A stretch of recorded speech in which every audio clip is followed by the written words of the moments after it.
Yep. Joining us now and is former here in studio is former NYPD inspector, attorney, and Fox News contributor Paul Mauro. Paul, I appreciate you getting here so fast. I know a lot's going on. Not a lot of information as of late. Hopefully you had a chance to see the press conference. I would love your thoughts.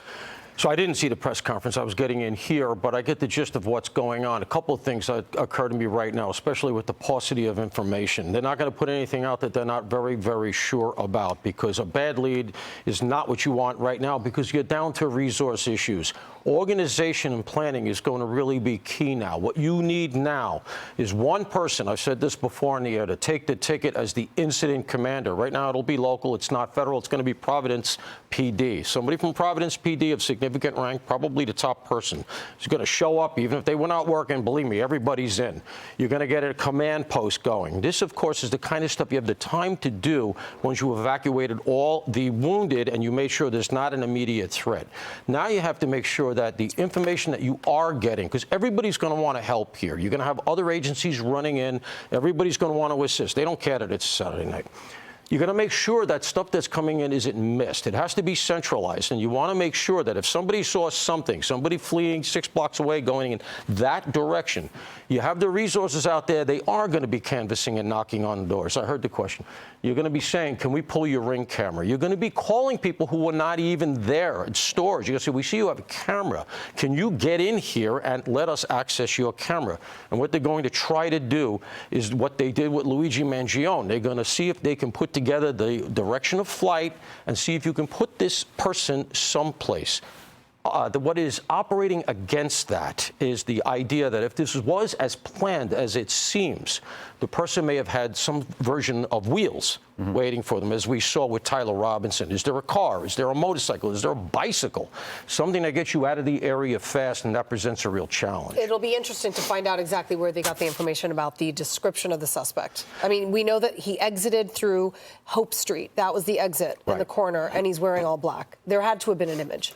Yeah, there's going to be an image. I would almost, for them to be saying some of the stuff that they're saying at this point, they either have an image or they have an eyewitness that they are willing to say this person's legit. In the press conference, he alluded to witnesses when he was pressed on how he got that description. Right. He also was pressed on video surveillance, and it seemed like they didn't have that yet. It's been, 4 hours now, close to since the well, actually over 4 hours. Yeah. Do you glean anything from that time period of not saying anything about having footage of surveillance footage? Let me say this. I would be very surprised if by now they don't have some version of an image. Now, this is where you get into that real tense moment where somebody has to make the call.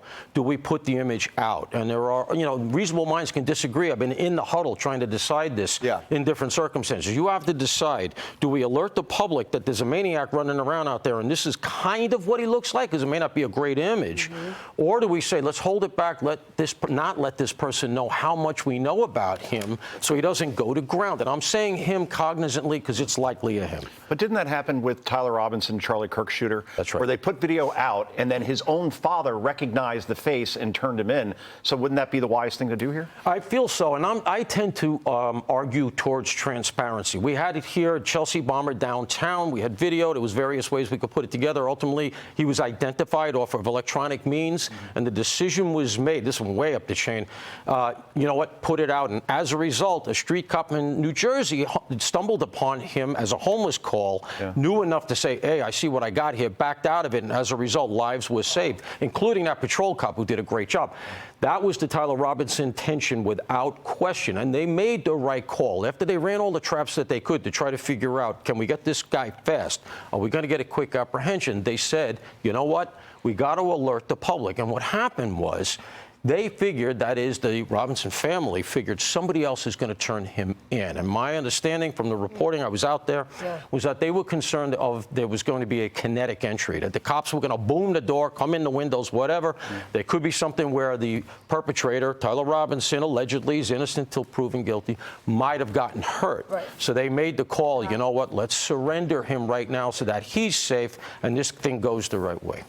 Well, and with Luigi, we had the eyebrows, right? We had distinguishing features. So I would imagine if they had something that was a distinguishing feature, they would probably put it out. It would be easier to identify. But thank you for clarifying that, because if it's somebody who looks kind of general, you don't want the public to think they saw, their nephew and it's not, and get false leads. So that makes total sense.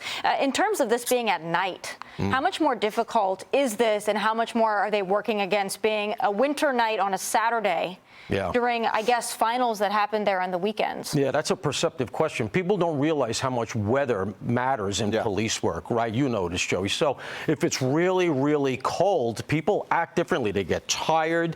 They huddle in corners. They get in the doorway. The wind is killing me, and maybe you're not out there doing as much. Now, look, they're going to be out there, I can tell you that. But people get tired. So what you got to do, this is the important thing. If you're the commanding officer here, you have to plan for a long search. You got to say, all right, who do we have in? Give me the squads that are in. Tell me where they are. Okay, we're going to cut this at 8 a.m. and get all of these guys home and cycle new people in. I know you want to stay. I know you want to do the work. We learned this at 9/11. We know you want to be there.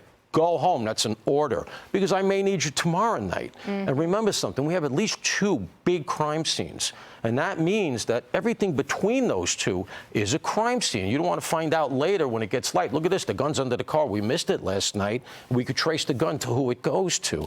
So you want to make sure that you use your resources wisely, because cops, I don't care who they are, they're human beings. They're going to get tired. And real quick, you just brought up the gun. He said they didn't know what kind of gun. Even if they don't have a visual or a witness, there's information and evidence at that crime scene. They'll know what kind of gun pretty quickly. Yeah, they will. And I can tell you that doing it from the bullet end of it, for lack of a better term, the round, is very, very difficult. You don't get a lot of identifiers there. The shell, you can get the caliber, you can get the type of gun, you can get things like that, but it's not like there is a database for that kind of thing.